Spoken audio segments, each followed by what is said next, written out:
Thank you so much, Mary Karan, for joining RESO platform from Ireland, Dublin. And it's a wonderful possibility for us to have people like you from a different expertise and from a different profession and to know their perspectives. So we have the topic already decided. So I'm going to start with my first question, which is a very important question in today's situation and scenario. It says, what is the emotional intelligence and how do you define it for us? Give us a definition. Would use for emotional intelligence is that it's an array of non-cognitive capabilities, competencies, and skills. It is part of how we can succeed in our lives. It's very much part of how we succeed in our lives. So, what I mean by that is it influences our ability. The more emotionally intelligent you are, it influences our ability to succeed in life.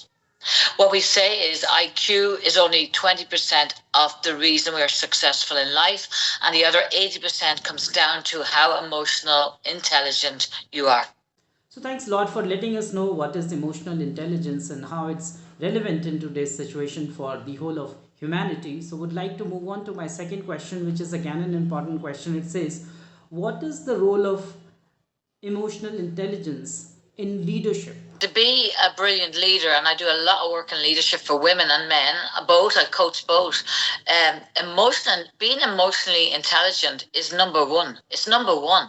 As a leader, if you're not emotionally intelligent, you might not be a great leader, because being emotionally intelligent involves being self-aware. The cornerstone of emotional intelligence is self-awareness. So in order for you to value, identify, and look at what other people can offer, you must see them first in yourself. You must know what you are yourself. So your self-awareness in emotional intelligence is vital. So in leadership, then a leader, yeah, integrity is a great competency in leadership. Being authentic is a great competency in leadership. However, being very, I'd say, aware and being very much self-aware in emotional intelligence as a leader is vital. Yeah, it is important for us and for our audience to learn what is the role of emotional intelligence in leadership specifically. And thanks a lot for your wonderful comments and your narration. It's important for us to, and I'm sure the audience will be sure of listening to it and will have some elemental and basic understanding from a professional point of view. Thanks a lot. Would like to move on to my third question, which is certainly an important question. It says, what are the components of emotional intelligence? Can you just narrate and sort of give us an explanation on that? Different people would have studied with different areas in emotional intelligence.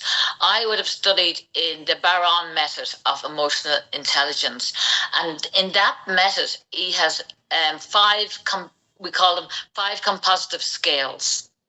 And under each of those compositive scales, there are different, let's say, we list them all out. So one of them would be, as I said, the very top one would be emotional self-awareness. That's number one. These are under the intrapersonal. So emotional self-awareness is number one. Assertiveness, self-regard, self-actualization, and independence. They all go under intrapersonal.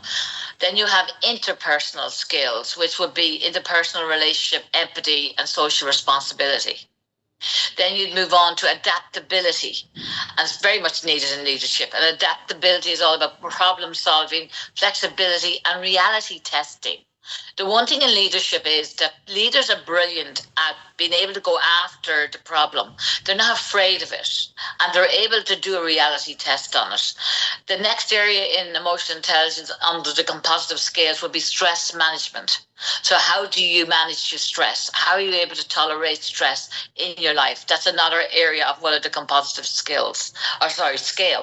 And impulse control comes under that. And then the last compositive scale in emotional intelligence is general mood, and that includes optimism and happiness. So you can understand how they're all vital in playing a role in leadership. Being flexible, have agility, emotional agility, and also cognitive agility is very, very important in leadership. I absolutely love emotional intelligence. I really come from believing you never become what you observe. So being able to observe what you're feeling One of the cornerstones of emotional intelligence is always respond, never react. Because when you react to a person, a situation, or event, they're controlling you. It's controlling you. You need to be so emotionally intelligent that you are aware of about how you're going to feel and be able to stop and say, I'm not going there. I'm going to take a pause and I'm going to respond. I'm going to reflect rather than go and react. If you react to anything, you are not in charge of the situation. I believe somebody that's very high in emotional intelligence will not suffer from stress because stress is your ability to be out of control. But if you're very self aware and very high in emotional intelligence, you will be very able to deal with the different. Let's say life's different things life throws at us. We should be very well able to deal with it. Certainly, it was a wonderful narration and explanation for our audience and for the platform itself. One thing I picked up very striking and learning for us: always respond, never react. Because Yeah. if I react, I mean, I allow people to sort of control my steppings, my Emotions. actions. So important to Yeah. always respond, never react. Thanks a lot for Yes. that deep You're more than insight welcome. and very much empirical possibility and a reality for human life to happen in a much better way on this planet. Yes. And would like to move on to my fourth question. It says, how can one cultivate and practice emotional intelligence? A very good question. Well, I think the very first step for me, I mean, I'm an accreditor in emotional intelligence. I became an accreditor, which means I can train in emotional intelligence. And what I would say is, for anybody, I would really encourage them to either read a book or do a workshop on emotional intelligence. To me, as a coach, I am very much involved in neurolinguistic programming as well. I'm also a supervisor. But to me, as a coach, being emotionally, and I would say I'm acutely emotionally aware at this stage of my life, and I should be for all the work I've done. But for people starting out, it's about getting to know themselves and getting to know and reflect on their behaviors. And how you do that a lot of the time, for me, would be when you're working, you take what's happening, in the moment or at a team event that you're struggling with, and you take that to supervision because supervision raises the bar of the work you do. Supervision is all about, let's say I'm coaching somebody and which actually happened, and they are going through an emotional state of sadness. They had lost their dad. The same week I was coaching that person, I'd lost my dad. After that session, that's a duality happening. So after that session, the first thing I did was I rang up my supervisor and I said, I need to talk about how my session went. I need to reflect on how I was feeling and how I managed that session of coaching. So it's all about never ending learning, which I'm all into, and being emotionally aware of yourself, always examining your mind, because your mind, there's loads of people that talk about the mind and the difference between the mind and the heart and the difference between IQ and emotional intelligence. But the mind, a lot of the time, is there from the subconscious messages to save us and protect us. But it should not control our life. We are the observer, and we are far more able to observe what we're thinking, observe what we're going to feel, and stop and be in charge of what we are able to allow into our lives. So the first step would be either go to a supervisor or pick up a book or do a workshop and get an introduction to an emotional intelligence. There's so many brilliant books out there.